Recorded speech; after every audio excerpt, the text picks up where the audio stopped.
Welcome to In Your Element podcast, where we dive into stories of those thriving in their element. From entrepreneurs, influencers, to chefs, musicians, and community leaders, we explore their journeys, struggles, and successes. I'm Randall Pink with Alex Grubbs, and today we're bringing you another incredible conversation with Al Snow. This episode's brought to you by Jake Sweeney Automotive.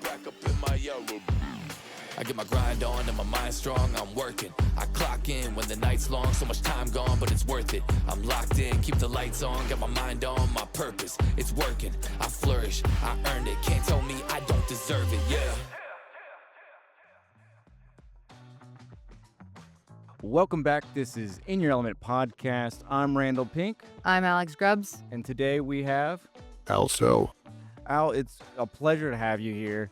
I'm not sure, were you here last year when you guys did the OVW? I wasn't, no. I couldn't make it up on that event. I was actually out on a personal appearance, so I had, had people running it for me and heard it went great. It was a great experience. Yeah. And the way that you guys structure everything, and we'll dive further into it, but you guys showed up, built everything on site. I mean, all hands on deck. I mean, it was crazy to see how things just kind of formed. And a super successful event. And apparently there was the storm that came in at that time. We had to delay it, until it had passed, and then everybody threw in, and we got it all put up as quick as we could. It was crazy. You would have thought it took a whole day, like this was preset from yesterday. You know what I mean? Like it was a super successful event. Yeah. So a lot of people, I'm sure, know you of WWE. I've been a professional wrestler for 44 years. I'm now involved with OVW and in management and creative. Was part owner for a while. Bought into the company in 2018. We'll take it back to the wrestling days of the WWE. I mean, and honestly, I feel like that's one of the best times of wrestling of all times. Your character, how did you come up with that? At the time, I was legitimately very frustrated with my career, and which was my own fault because, like most of us, I pointed the finger everywhere else than the one place it should have been, which was at me. And I tell everyone, because in wrestling, everybody goes, "Oh, those guys are actors." Wrestlers are not actors. If they were, the closest thing that you could compare it to would be like method acting, I think. But actors are definitely not wrestlers. So when you see somebody out in the ring, that's an extension of who they really are. It's a piece of their personality that they've turned the volume way, way, way up, and just to where it fills a 10 or 15 or 20,000 seat building. Yeah. So, and that's important because an audience has to literally believe in who you are. And if they don't, they won't believe in anything you say or do.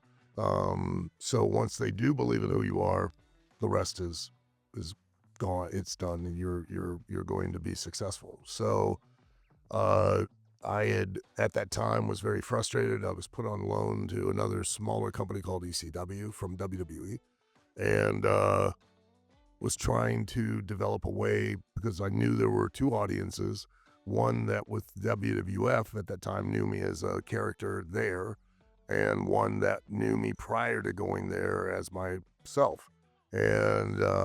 And so I tried to show that I had a nervous breakdown, been reading books on abnormal psychology at the time, read a case study on a lady that had schizophrenia and what they call transference disorder. So like the plant on the table, she would hear voices, but she thought it was crazy, not her.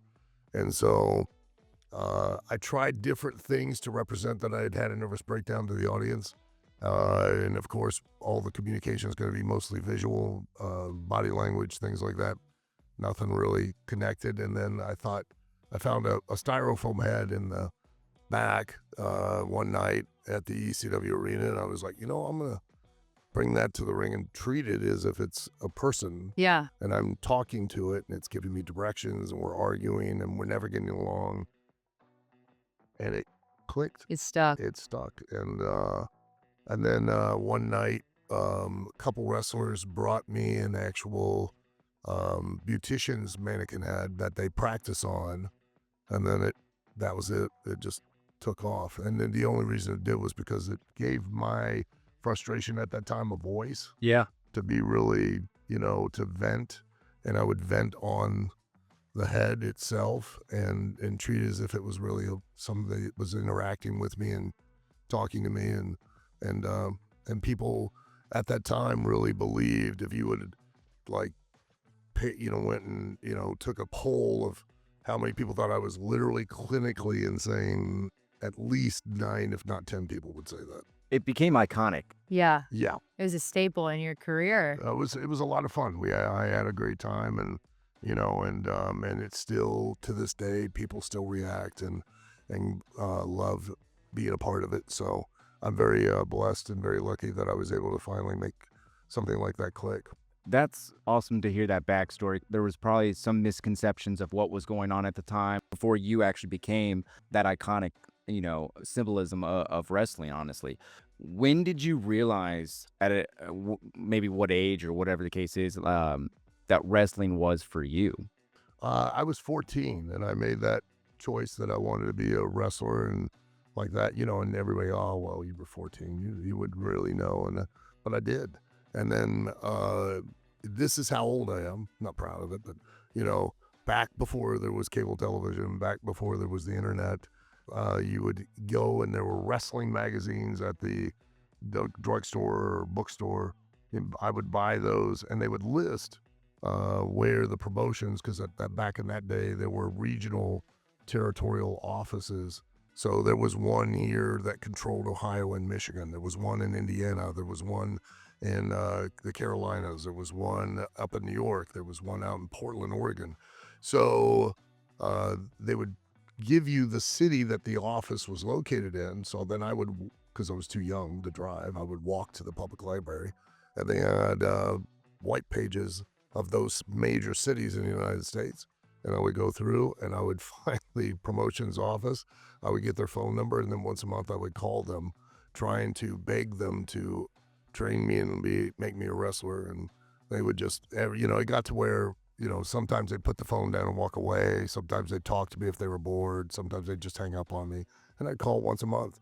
So, and that was back when you would have long distance charges.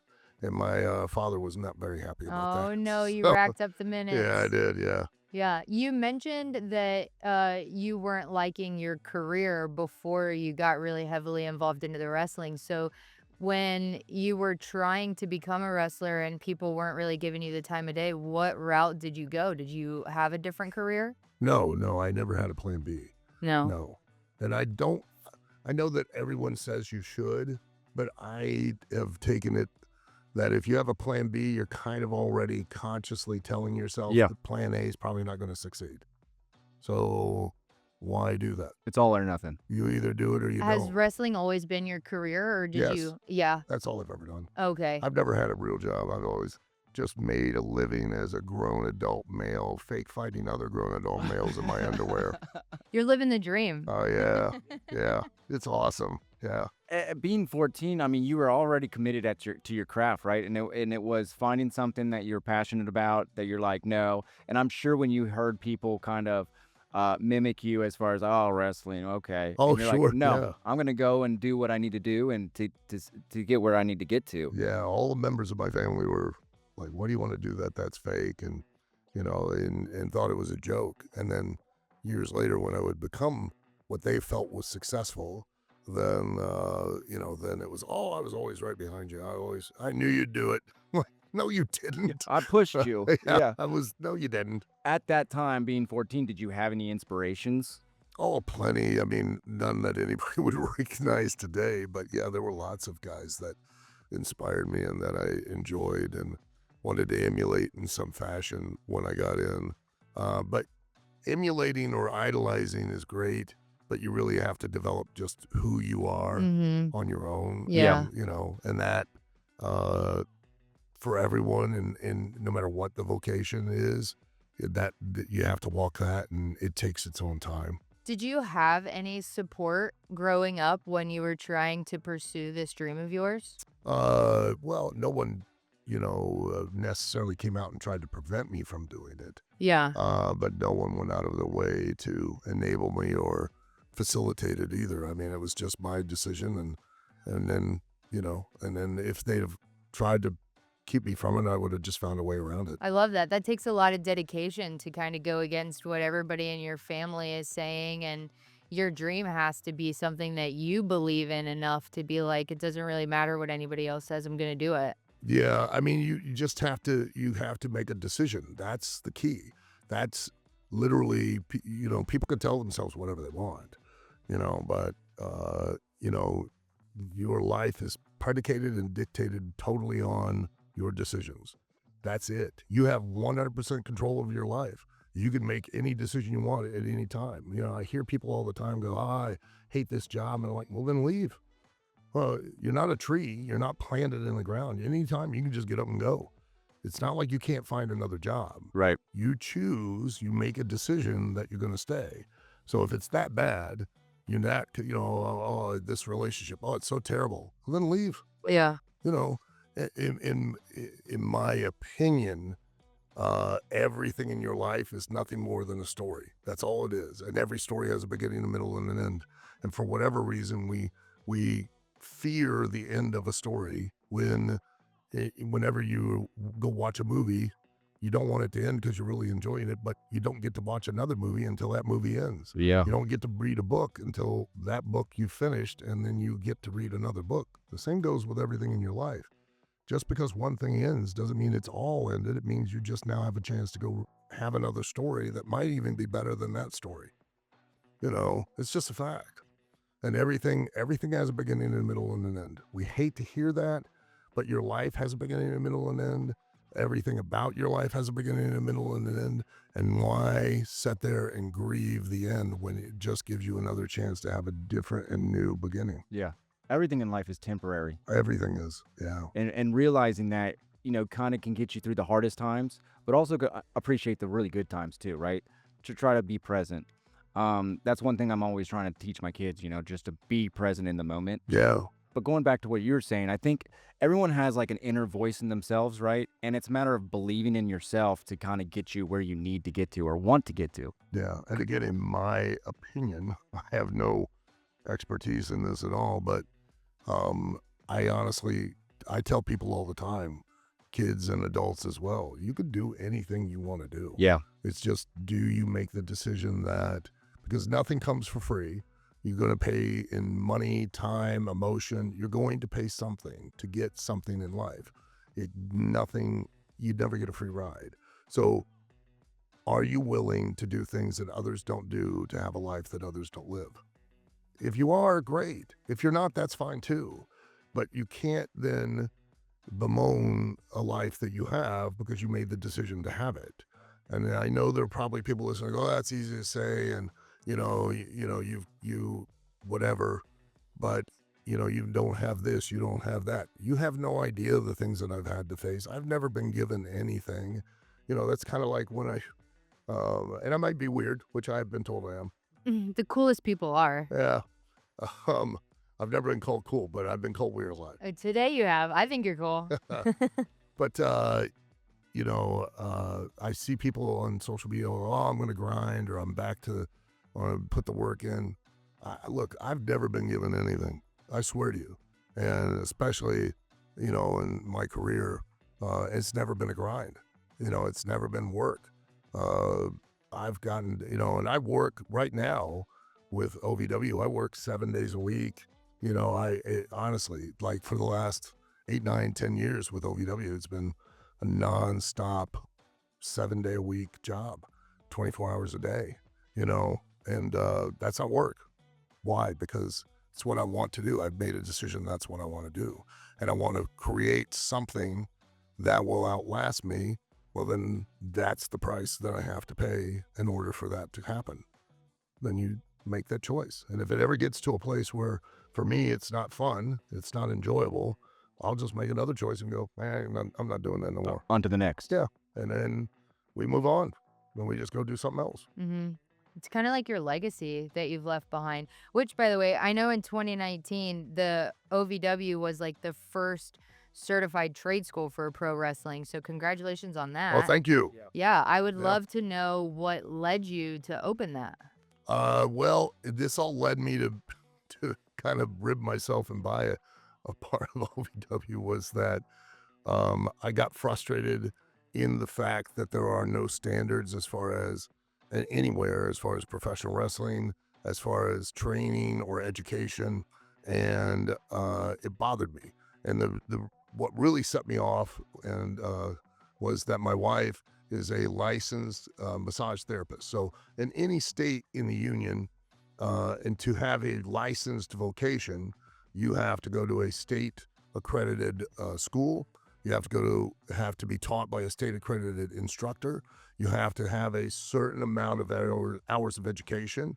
You have to then have a certain number of hours of residency in supervised on hands experience.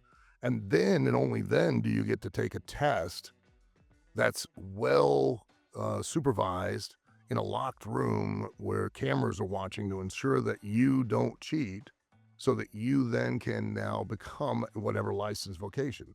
I mean, even as a mortician, you have to go through all of that, and they're dead. So what's going to go wrong there with their clients? You know what I mean? Yeah. So the fact of the matter is that regardless of what your opinion of professional wrestling is, the only thing that has been fake and the only thing that will ever be fake is just the outcome.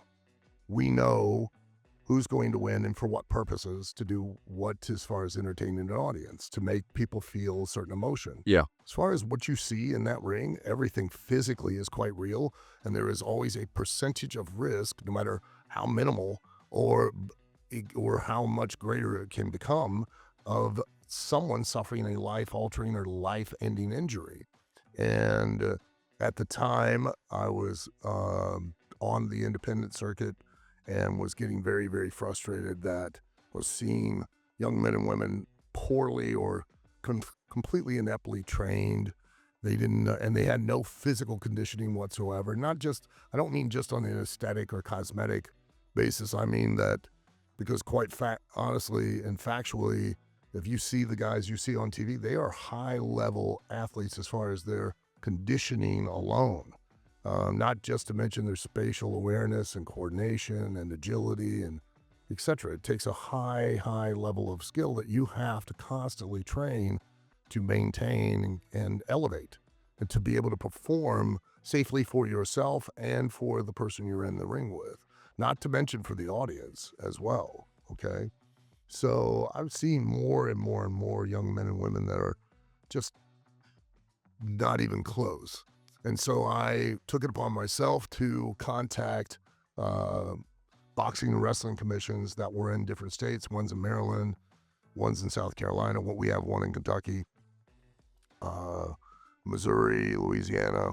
They're not as prolific as they used to be. There's one here in Ohio. Doesn't do much, but you know. And so I went to the board of directors meeting for the one in Kentucky. I'd been turned down by all of the other boxing wrestling commissions about instituting standards and training and etc. And of course I was turned down in Kentucky as well. So I thought, again, here's the problem and I want to fix it. Well, then I'll just do it myself. And so a partner of mine who was at that time the executive director of the Boxing and Wrestling Commission, he and I went into business with another partner, and we bought OVW and tried to start changing it. And one of those changes was to actually get the designation and certification from the State Office of Proprietary Education as a trade school, because training to be a professional wrestler is not like you're going to go to a martial arts academy, or you're going to go to an MMA gym, or you're going to go to a boxing gym. We're not teaching you just the physical aspects of performance in the ring. We're teaching you and giving you skills to be able to pursue a career that you could literally be able to take those opportunities and have a chance to be a worldwide celebrity. You could parlay that into building an audience that then could take you into Hollywood, etc. It's more about what a wrestling training school is more about teaching young men and women skills to pursue a career as opposed to competing in some kind of sporting event. And so that designation, it should be more about being an educational center and not about it just being an athletic gym. And to that end, I was inspired by, there was a young lady that was a competitor on Tough Enough season 2. And she got cut on the show. And then she came back on season 3 as an intern for MTV, then got hired by WWE as an intern, and then became a backstage producer for WWE, and then went on to start producing for Fox and ABC and CBS, and has had a really amazing, successful career outside of wrestling because she had learned and acquired those skills from wrestling for production and development and all of that. And then a young man that came to OVW several years ago as a wrestler, and then taught himself editing, production, all of these different things, graphics. And I was able to get him hired with TNA as one of their production team. And then he got poached by WWE and is now one of their top television producers for WWE and has been for the last several years. So when you come to OVW and you come to the OVW Academy, we don't just teach the in-ring skills, we teach backstage production, event management. We have a bank president, former wrestler, Mike Bucci, who comes in and teaches financial management, social media, graphics, editing, lighting, sound, all of those additional skills, so that because it's not a matter of when, or not a matter of if, it's a matter, I always get that wrong. It's not a matter of if, it's a matter of when your in-ring career is going to come to an end. And if you've learned a lot of those ancillary skills, that you could now still be an asset backstage as opposed to being in front of the camera. And now you're behind the camera, you're now operating that camera. You have an advantage over a regular camera operator because you've been in the ring, you know what to look for, and you know how the rhythm and the pace of the match goes to where you can anticipate where you will get the best visual shot. Well, then why won't we hire you instead of another cameraman? And now you still have a career in wrestling and you can continue to go forward. Yeah. So, I'm really proud of that. It took us several years to get that designation. And it took a lot of time, and had to send in a binder that was, I'm not exaggerating, it was probably at least 8 to 12 inches thick of paperwork that we had to submit to get the designation as a trade school. But we're the only one in the world as far as wrestling schools are concerned. Congrats. Thank you. I also want to say, too, I feel like from what you just said, like sport that actually teaches the back ends of everything, right? Because with athletes, and I could be wrong, but with athletes in the NFL and everything else, it's like, yeah, he's great. Now, they don't really want you to focus on after the math, right? They don't want you to, or you might hire somebody to do finances and invest in other businesses outside of, your career. Sure, yeah. But you're teaching them the basics to where, hey, when this does end, you are now fully suited to do whatever you choose to do. That's part and parcel of it, but it's also, it's important because if you're a performer in the ring and now you have operated a camera, you filmed other people, you now know what it is as a cameraman that they're looking for, so that when you're now on TV, when you're on TV, that every time you see a wrestling show, it's not a show on TV, it's a commercial. Like I produce a 2-hour commercial to sell a product. The product happens to be the wrestlers. And then you, the individual wrestler, whenever you walk to the ring, that's your commercial to sell your product, which is you, the wrestler. And if you know where those cameras are, and because you operated one of them, you know better how to take advantage of that television time and capitalize on it to make it as successful as possible. Going back to your WWE days, do you have a particular time where, I guess this is a 2-part question. One is where you felt like you wanted to give up or you wanted to do something else? I don't think it was ever a place where I wanted to give up, but I had I had a 2-year contract that I had signed with WWF at the time. And I'd gotten so frustrated, but not just frustrated, I knew that if I stayed there, I would stay in the place where I was. And I needed to go somewhere else so that they could see me from a different vantage point, and then it would create more opportunities when I came back. So I had to go somewhere, become a star so that they could see me as a star, so that then they would want to bring me back to utilize me as a star. And so, and that was, I put in my request to quit, to be released from my contract. And they had an option for another year, which I didn't know at the time. And they rolled it over and wouldn't let me quit, and which just made my attitude worse. And then there was a working agreement with the smaller ECW at the time that nobody was aware of. And luckily I was put on loan there.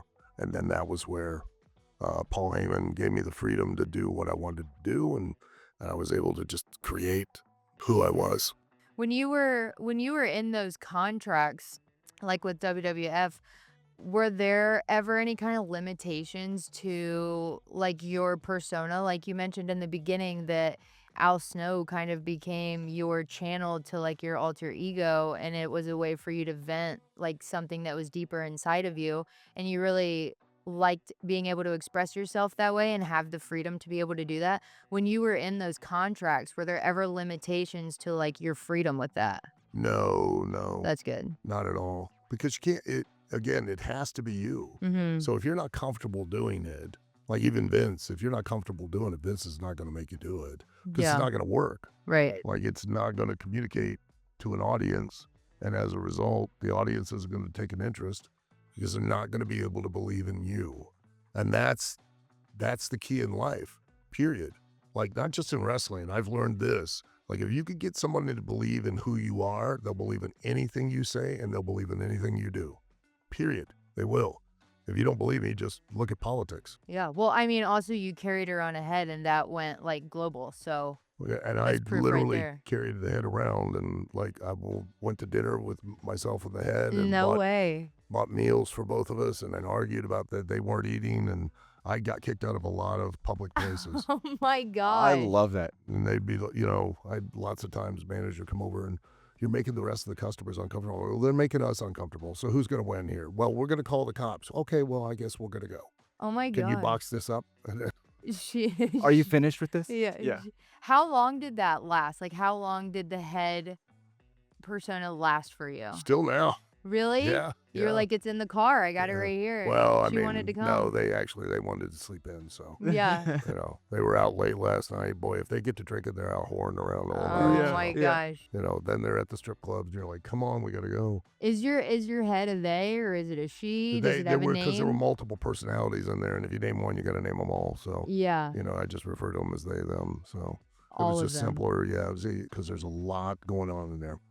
Yeah. I just deal with it. I don't Yeah. make the rules. I just accept them. Yeah.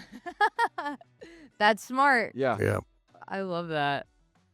Did you ever have a moment, say that this was like the best moment of your wrestling career? People ask that, like, what was your favorite match or favorite moment, or, you know what? It's been a blast the entire time. I have no regrets. It's never, there have been times, back in the day, like we were talking about earlier about nothing being given. Like I had no money starting out because the entertainment business operates like you're not paid for the task. You're paid based on how many people show up to see you do the task.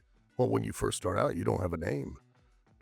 So on posters, my name never existed. I was plus one other match or other exciting bouts or additional all-stars. So the way it works is the number of people that come in, there's a pot of money, and then based on who was at the top, which obviously they must have been the draw, and the majority of that money goes there, and then it starts getting dispersed. And the further down the card you go, the less money there is. And there were some nights I got paid one night in beer and turkey giblets, and at the time I didn't drink beer, and I didn't really care for turkey assholes. So I just was like, well, that's great. And so like right now, like my wife gets such a kick out of me because like if I walk into a Buc-ee's or I freaked out over Pilot when they first came around, and Flying J, but like, Wawa and those places that have food, like back when I was 18 and just starting wrestling, gas stations didn't have food at all. Yeah. Yeah. You just got gas. That was it. And, and occasionally you would find the places they would have these things called Stewart sandwiches, and they were like cold sandwiches. They were terrible, Yeah. And so to survive, I couldn't afford to even just go to a McDonald's back then. So the Stewart sandwiches were like 50 cents or something like that, 35 cents. And I get Vienna sausages and Underwood deviled ham and Underwood deviled chicken, and chicken's better than ham. And then I got a Boy Scout, because it was terrible cold. So I would get a Boy Scout mess kit. It was 2 like metal pie plates, if you can imagine. They had a metal band around it, had a wing nut, so you could close it. And then I would take some muffler tape and I'd put it on the engine, the manifold of the car. And I would drive down the road and I'd heat up the food. Because that was the Wow. only way I'd get warm food while I was out on the road. And then I'd pull over and I had a pair of welding gloves that my dad had. I had them in my trunk. He said he couldn't find them ever because I had taken them and put them in the trunk of the car, so I could take the thing off and open it up, and then I'd have something to eat. Yeah. So how long into your career would you say it took for you to like actually start seeing money coming in? Well, I always you always make money. It's easy to make money. It's just how much. And so there were plenty of times I made more, and there were plenty of times I made less, and so, consistent, regular money, probably, I don't know, probably in the 8 to 9 year range, maybe somewhere in there, where it was just, where you could really start to go, oh yeah, okay. This is becoming something. So maybe 6 or 7, somewhere in there. Yeah. Was there like a pivotal moment where it was like you got a really great contract after putting in all of this hard work and it No, was the like, wow, we first- made it? No. First WWF contract I signed was probably as thick as a telephone book. Yeah. And it was, you were guaranteed $100 a date for 12 dates, which was all the TV dates. So you were guaranteed $1,200 a year. A year. A year. Yeah. Wow. Yeah, that was all you're guaranteed. Because they can't guarantee you something based on what attendance hasn't arrived yet. Yeah. And that was during an era where they didn't have the merchandising, the licensing, Other avenues. give you an idea that this is how much you're going to bring in. So it was all based off of the opportunity to be on TV and for you to sell yourself, and then how much of a factor you could then create yourself into being an attraction, a draw. So I do have to ask though, like you said 8 to 9 to 10 years, but like what kept your motivation? What kept your eye on the ball as far as like, I mean, it kind of can go back to when you were 14, when you just knew deep down this is what you wanted because to do. I loved doing it. You loved doing it, so it didn't really matter. I was having a blast. Yeah. I was having a great time. I don't never do it for money. I've made lots of money, and I probably won't make as much some other time. Who cares? I'll have to go find, money's easy. Money's the easy thing. It's, do you really have a purpose? Does it give you a purpose? Does it give you a reason to do something? Do you really genuinely enjoy it? Do you look forward? Does it make you feel alive? And that it always did. And like I've said, when it doesn't, then I won't do it no more. That's the only reason I still, every once in a while, they still trot me out in the ring and I'm like, I don't really want to be, because I look too old now. I just don't like where people are like, well, come on, man, you're really pushing this. But I'll do it because I enjoy it, and I can still kind of get people to forget the age thing and buy into what I'm doing while I'm in the ring. And as long as I can do that, then I'm fine with it. I make it a point, and everyone tries to motivate me to make myself more of a part in front of the camera on OVW, and I don't, because I try to explain to them that I'm not selling me anymore. I'm now selling all of them. And if I'm now a part of the show, even a minute part, I have to take the focus off of all of them, put it on myself, because I'm now going to go out and I'm going to sell me when I walk out there. I'm not going to, sell anybody else. And so I can't do that properly for myself, as if I'm not doing it properly for everyone else, and they should take the preeminence. Yeah, it kind Right. of creates like the conflict of interest inside yourself, right? Yes. Do you have any advice to like really get you to where you want to be as far as like an internal thought process that people have to take that jump? I don't know. I mean, I don't know. It'll sound flippant, and I know some of what I've already said probably does. But it really just comes down to making a decision, and not we're wired as a human to fear loss more than we are to appreciate gain. And you've got to get past that, you know, and you can't focus on either of those, because I guess as I've gotten older, I really start to question, like, how do you fail? What is failure? Like, really be honest. How do you fail? The only time I realize that you fail is if you quit. But really, do you fail then? Because you just chose that you didn't want to do that anymore. So did you really fail at it? When's success? What makes you successful? Seriously, if you really stop to think about it, because everybody, your knee-jerk reaction is, well, you know, you win the World Series, or you make a bunch of money, or if you were to ask those people, do they feel successful? Or do they just feel like they now got to keep going? And because you don't understand that as hard as you work now, if you want to be, let's say the World Series, right? Okay, great, you won the World Series. Now, right now, you have nothing to lose and you have everything to gain by chasing the World Series, by doing everything you have to do to try to win the World Series. Now you've won it. Now, how hard are you going to have to work to try to keep that, to now maintain that? It's like, I tell the kids, and I don't say it as a way to dissuade them, but it's just a reality, is that right now I can pick up the phone, and because everybody in wrestling, the one thing they want to do is they want to be in WWE, and rightfully so. I mean, it's the greatest platform to sell yourself as a product that I think in all of entertainment, quite honestly. You can't get bigger or better of a platform to truly be a star. You can't be a star there. You're not going to be a star. Simple as that, you know, and no matter what your passion is. So success to you is, we get to WWE, right? I pick up the phone right now. I've got tons of kids that I've trained that are there. And if I were to pick up the phone, you know what they'd spend the entire time doing? Complaining, griping, bitching, moaning. Why? Because now it requires even more work. It's more stress. It's more pressure to be in that environment. And the further you go up the card, the greater that goes. Yeah. Everybody wants to be the main event of WrestleMania, right? Mm-hmm. Okay. Do you know the responsibility that you're now going to carry? Yeah. That now 50 to 60,000 people are going to show up live. How many more millions are going to watch around the world? And you have to deliver, because that event's riding on your back. Well, a lot of people can't handle that. Yeah. You know, and you've got to understand that that's the way it is in all walks of life. But now, are they successful? Well, or are they now taking on even more of a greater responsibility that goes along with it? You know, so it's very difficult to quantify, to me, success and failure.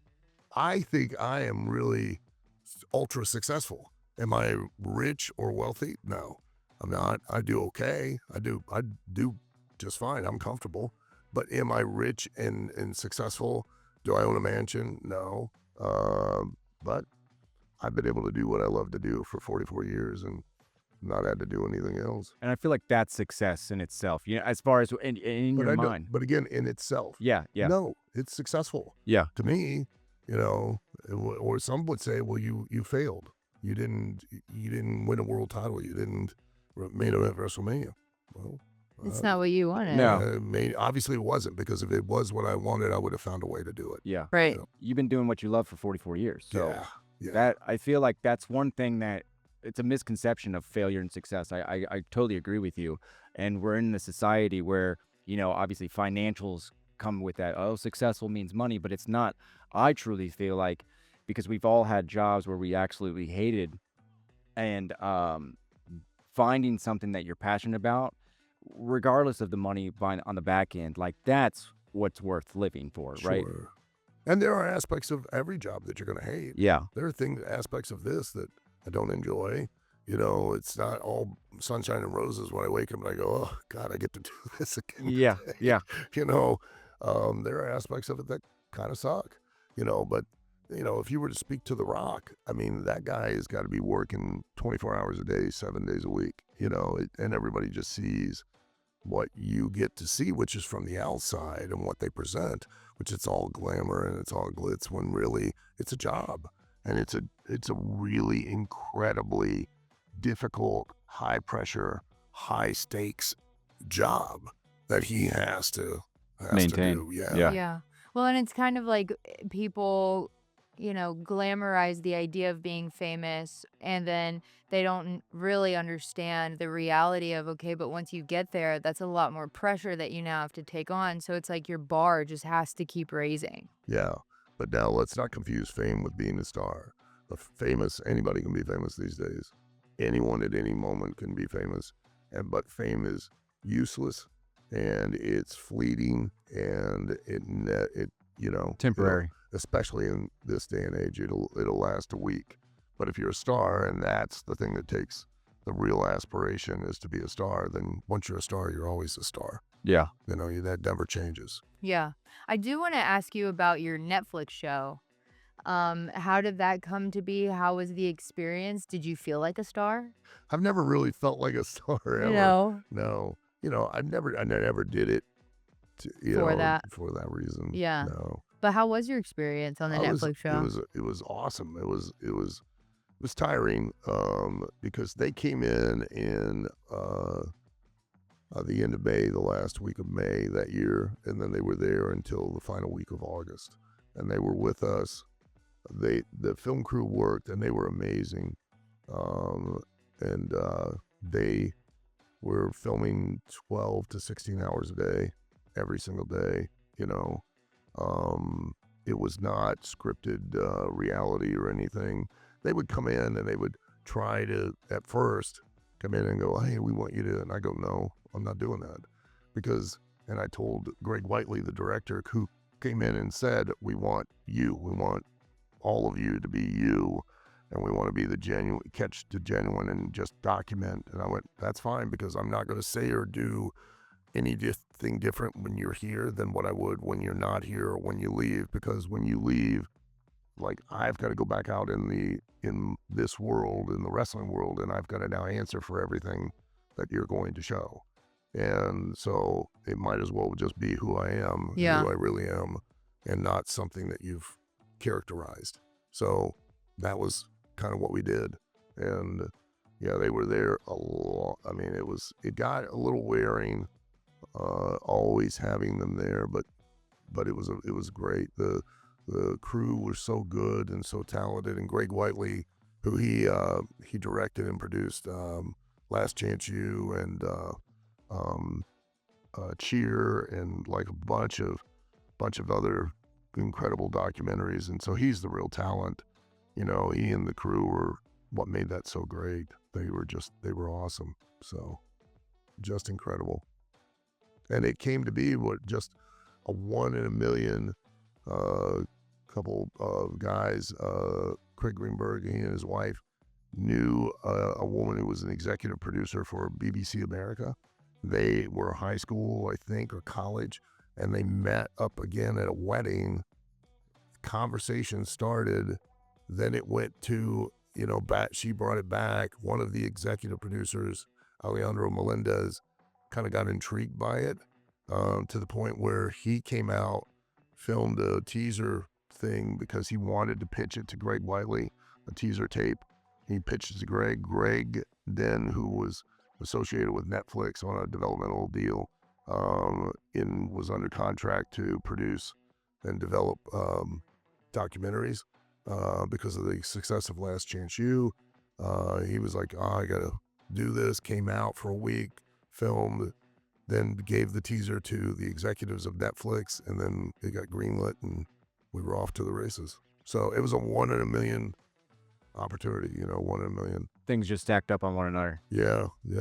Just, it was incredible. And it was a great, another chance for me to be present and be relevant on TV again, in a different way, in a different manner, to be presented in a different way. So That's awesome. And it shined a light on OVW as well. it did. And it really helped for a period of time, which they always do. Everyone thinks all you have to do is do that one thing, and then it just Catapults. goes. And it did but I predicted it would last 6 months, and it lasted 6 months. Then the interest wanes, and now you got to take that exposure and capitalize on it. I know you work pretty much 24/7, but what is life like outside of wrestling? If there is a life outside of Other wrestling. than dinner with your head. Yeah, with Ed, yeah. Yeah. Well, Ed's kind of, they're still around. They hang out. They're doing their own thing. How does your wife feel about head? Oh, well, she loves it. Yeah. But yeah, she's used to it. She's It's a part of you. Thank God she is such a saint. So yeah, sometimes I stop and I think, how is this, like, how weird is this for like my kids? Because I've got like 6 kids. I don't know why. I don't own a farm or anything. They just keep popping up everywhere. And so for my kids, and I have 7 grandkids now, so it's like, I have action figures. I've got, I pop up every once in a while on TV and doing weird things, and they've got to be just like, man, nobody else's grandparent or Yeah. parent does this stuff. What is They're it like, going- that's my grandpa. Yeah, that's him. Yeah. Yeah. Yeah. Like, So, we have the head in our living room. yeah. Right. He comes to Thanksgiving. But it's just normal, like, no different than anybody else. Just, I got to juggle all the different projects that I got to do, and then the responsibilities with OVW as well. So, keeps me pretty busy. So, Are any of your kids interested in following in your footsteps? no, none. Really? No, 2 of my sons, because I have 3 boys and 3 girls. So it's like the Brady Bunch. It's perfect. Yeah. None of them are named Peter or Greg or Bobby. But my oldest son, he had an interest when he was younger, and then it kind of waned. And then my youngest son had decided he wanted to, and then same thing, just kind of got into it, and then was like, you know what? I don't really, it's not my deal. And I've never encouraged, but I've never, like, at one point I was like, when some of the other wrestlers were like, oh, I'd never let my kids get in this business. And, because it is not an easy way to make a living. I mean, emotionally, mentally, physically, It's taxing. it's hard. Yeah. It's, you, especially anybody that's in business for themselves to any degree, it's always tougher than just, the appeal of just getting a regular job. Doing a job. Yeah. So it's a lot more of a challenge. But with the wrestling, I never went out of my way to encourage, and I never went out of my way to discourage. If it was something they were genuinely passionate about, then by all means, I would certainly encourage them to do it. Because if I had not made that choice, like, I've been to, I think last count, 43 different countries in the world. Wow. That's a lot. Yeah. I've been on every continent except for Antarctica. Who has? Yeah. Right. I had Admiral Byrd. Other than that, Yeah. I've gotten to do. I've been on 4 different safaris, and I've dove off a waterfall in Iceland and been in the North Atlantic, 35 miles from the North Pole. Wow. I mean, you know what I mean?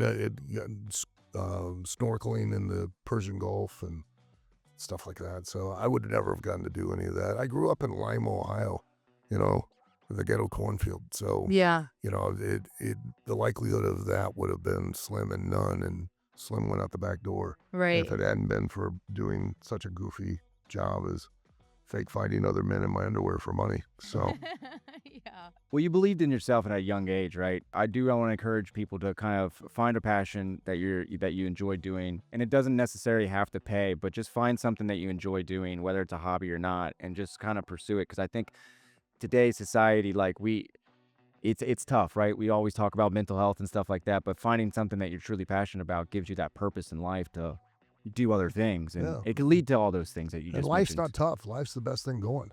I mean, life's whatever you make it. And yeah, people face challenges, but again, it's just a story. It's just a chapter in a story that you can write any way you want, just based on your decisions. Again, that sounds flippant, but that's been my experience. Has it always been great, wonderful story, chapters? No, there have been some really, really, really bad ones.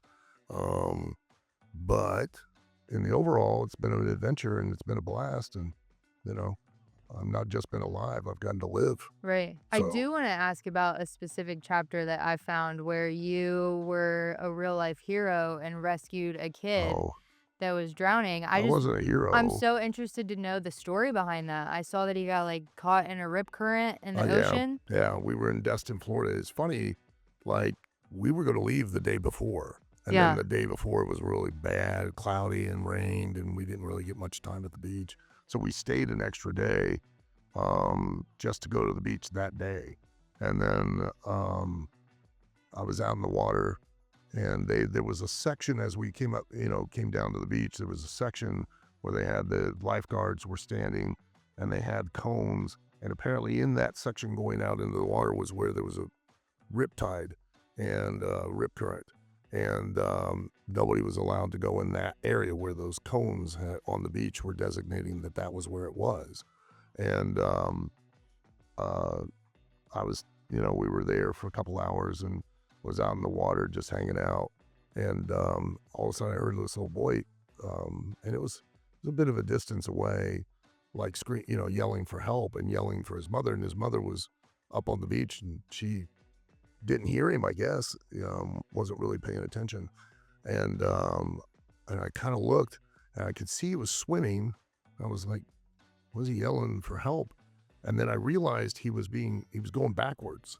And the more he swam, the harder he swam, the more he was going back. And it looked like somebody had tied a tow rope to his ankle, was just That gives me full body chills. just pulling him out to sea. Yeah. And he started yelling for help, and I kind of look, you do the usual, like everybody thinks you just like that, like the moment you hear something, you're going to react, and like it takes a minute of assessment, and I kind of look to see if somebody's like closer is going to go to help him.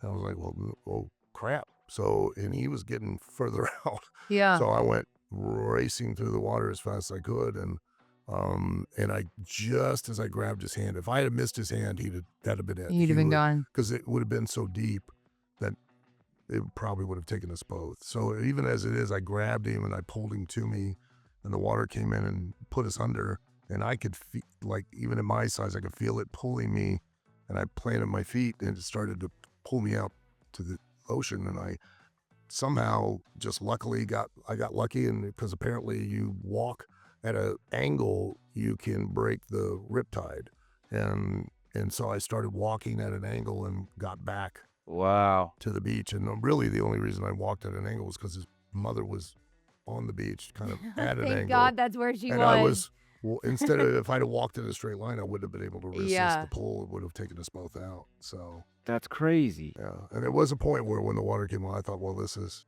This is it. it. This is the way both of us are gonna go. So Wow. The odds of you being there that day, and then the odds of you getting out, and the mother being at an angle, like, yeah. That she just happened. I could see her, and I was like, well, I'll go towards her, and yeah. And then they, the lifeguard was a small little girl. If she wouldn't have been able to do No. anything, she wouldn't have been able. It would have pulled both of them Did they out to sea. realize what was going on? I guess while you were walking at this angle and pulling, like at that point in time, they're like, oh, did they realize what was going on? I don't know. I don't think I knew at the time when the water came. I thought, well, that's it. Yeah. Fight or flight kicked over. Yeah, but I literally went, well, this is where I'm going. Yeah. And then we got out, and then we were still on the beach, and then a couple recognized me, and then the mom finally came over because she was consoling her son, he was just terrified. Oh, yeah.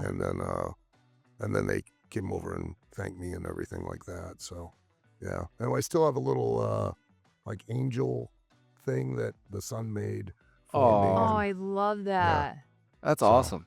Yeah, There was definitely an angel looking over you both that day. Yeah. Because Oh, that's for sure. incredible. yeah. I thought we were both gonna die. Yeah. I really did. Yeah. I know you said that you don't identify yourself as a superstar, but No. superstar or real life hero, I mean, that story alone is like huge. Well, I don't think. Yeah, I've just happened to be in the right place at Yeah. the right time and was able to prevent something from happening. So, we both got very, very lucky that it all worked out positively. Yeah. Otherwise, I wouldn't have been a hero. I'd have been a victim.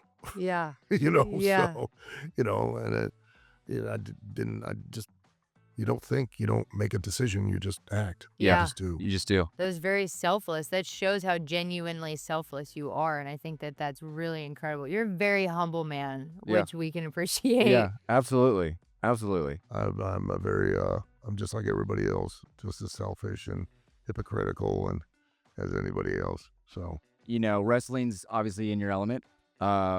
What is something that's out of your element? out of my element, this may come as a surprise. I would imagine singing. Singing. Yeah. Really?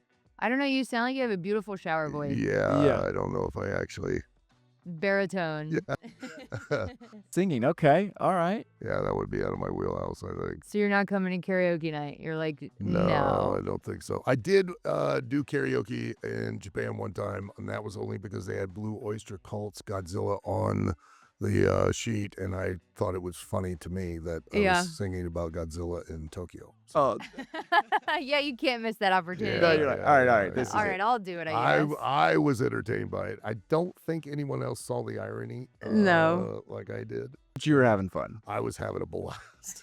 That's A awesome. lot of times I do stuff just to entertain me. So, Yeah. that was definitely one of those times where it was just for me, where I'm just like, this is so much fun. This is awesome.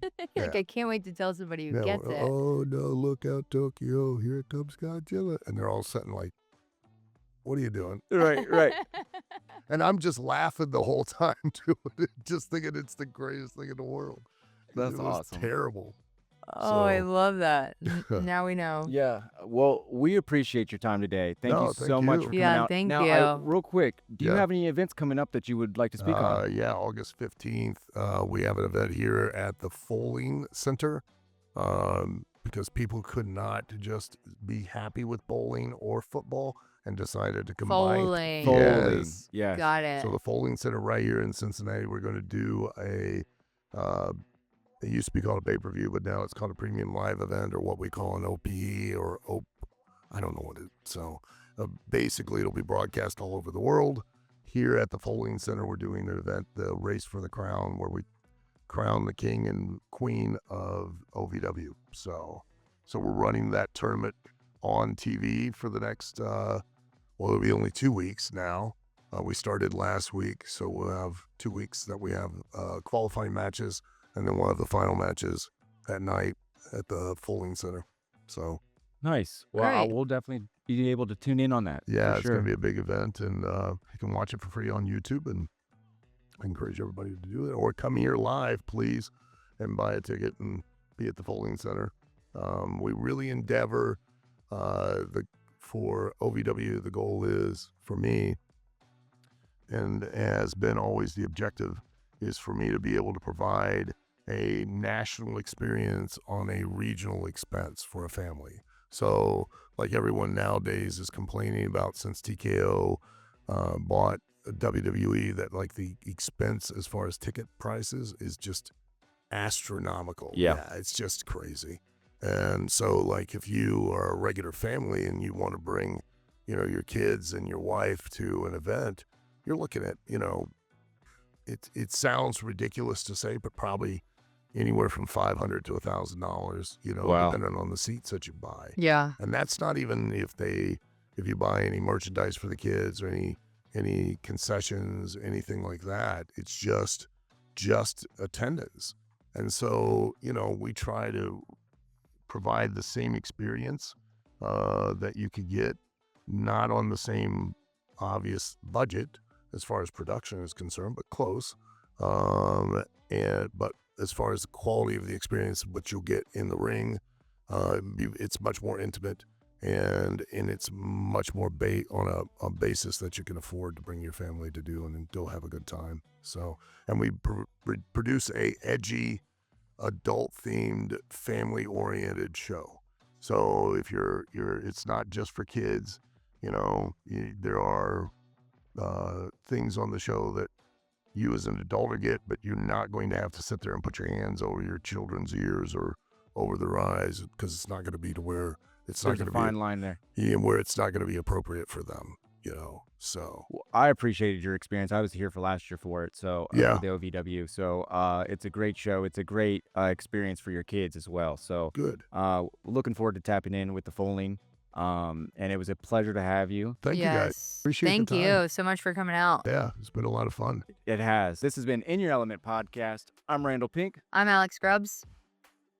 I'm Al Snow. Sorry. You're all right. You're I all should know better. You're right, I've right. been doing this for It's years. your cue. Yeah, It's it's your my cue. cue. It's like, oh, what? Thank you so much. Thank you. Back up in my element. I get my grind on and my mind strong, I'm working. I clock in when the night's long, so much time gone, but it's worth it. I'm locked in, keep the lights on, got my mind on my purpose. It's working, I flourish, I earned it.